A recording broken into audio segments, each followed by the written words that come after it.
معجزہ رکھتے ہیں، عصا ہے، صاحب کتاب ہیں، کلیم اللہ ہیں، اللہ سے بات کرنے والے ہیں. السلام علیکہ یا وارث موسیٰ، کلیم اللہ، اللہ سے کلام کرنے والے ہیں.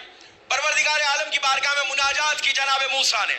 پروردگار، میں تجھ سے یہ جاننا چاہتا ہوں کہ جنت میں میرے برابر میرا ہم نشین کون ہے؟ گفتگو ہو رہی ہے تو جناب موسیٰ نے کہا یہ بھی پوچھ لوں کہ جنت میں میرا ساتھی، میرا ہم نشی کا مطلب وہی درجے کا ہونا، پھر کون ہے؟ جناب موسیٰ نے کس حوالے سے سوال کیا ہوگا؟ امید رہی ہو کہ فلاں ہوں گے، فلاں نبی ہوں گے، فلاں پیغمبر ہوں گے، یہی تو ہوگا، اور کیا ہوگا؟ کون ہے پروردگار میرا ہم نشی؟ نوجوانوں سے گزارش ہے غور سے سنیں. جناب موسیٰ کہہ رہے پروردگار میرا جنت میں میرا ہم نشی کون ہے؟ میں جاننا چاہتا ہوں. وہی ہوئی موسیٰ، فلاں محلے میں ایک شخص رہتا ہے، اس کی گوشت کی دکان ہے، وہ آپ کا جنت میں آپ کا ساتھی ہے، جنت میں آپ کا ساتھی ہے، آپ کے ساتھ رہے گا. کبھی پروردگار نے وہی کیے، گئے محلے میں، گئے جا کے دیکھا گوشت بیچنے والا معمولی سا انسان. جناب موسیٰ کہتے ہیں میں نے جب اس کو دیکھا تو مجھے کوئی غیر معمولی چیز اس پہ نظر نہیں آئی کہ ایسا ہو کہ جو میرا ساتھی بنے. اللہ کا حکم ہے، ماننا ہے.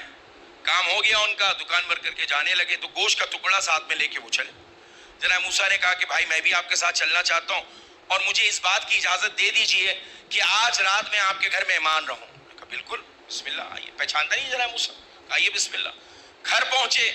جناب موسیٰ کہتے جیسے گھر پہنچے، گوشت کا ٹکڑا جو ساتھ میں اپنے دکان سے لایا تھا، قصائی لایا تھا، اس نے اس کو بنانا شروع کیا، کھانا تیار کرنا شروع کیا. کھانا تیار ہو گیا تو چارپائی ایک جو اوپر بنی ہوئی تھی اسے نیچے اتارا. جناب موسیٰ کہتے میں نے دیکھا ایک بوڑھی خاتون ہے، کمزور حالت میں ہے، اسے اتارا، ہاتھوں میں لیا، چہرہ دھلا، ہاتھوں کو دھلا، اس کے بعد اپنے ہاتھ سے کھانا کھلایا، اپنے ہاتھ سے کھانا کھلایا. جیسے ہی وہ بوڑھی خاتون، بزرگ خاتون کھانا کھا رہی ہے، کھانا بھی کھاتی ہے کچھ کہتی بھی جاتی ہے، کھانا بھی کھاتی ہے کچھ کہتی بھی جاتی ہے. کھانا ہو گیا، ہاتھ منہ دھلا دیا، پھر سے واپس چارپائی پہ. جناب موسیٰ کی طرف متوجہ ہوا وہ قصائی، کہنے لگا باپ آئی، آپ مہمان ہیں میرے، یہ تو توہین ہے کہ آپ کو کھانے کو نہ پوچھو. تو کہا یہ بتاؤ یہ خاتون ہے کون؟ کہا یہ میری ماں ہے، کوئی ہے نہیں جو خدمت کر سکے، اور میری اتنی استطاعت ہے ہی نہیں کہ میں ایک نوکرانی رکھ سکوں، تو میں روزانہ میری ماں کے ساتھ یہی برتاؤ کرتا ہوں، یہی عمل میرا روزانہ ہے. میں آتا ہوں، کھانا کھلاتا ہوں، صبح اٹھتا ہوں، ناشتہ کراتا ہوں، خدمت اپنی ماں کی کرتا ہوں. توجہ رکھیے گا، میرا روزانہ کا یہی عمل ہے. تو جناب موسیٰ نے کہا یہ بتاؤ جب تم کھانا کھلا رہے تھے تو وہ کیا کہہ رہی تھی؟ کہا میری ماں روزانہ مجھے دعا دیتی ہے، میں جب کھانا کھلاتا ہوں کیا دعا دیتی ہے؟ کہتی اللہ تجھے بخش دے، تیری مغفرت کر دے، اور تجھے جناب موسیٰ کا جنت میں ہم نشیں بنا، جنت میں موسیٰ کا ہم نشیں بنا. جناب موسیٰ نے سن کے اس قصائی سے کہا کہ تمہاری دعا، تمہاری ماں کی دعا تمہارے حق میں قبول ہو گئی. میں موسیٰ ہوں اور اللہ نے وحی کی ہے کہ تم میرے ہم نشیں بنو گے.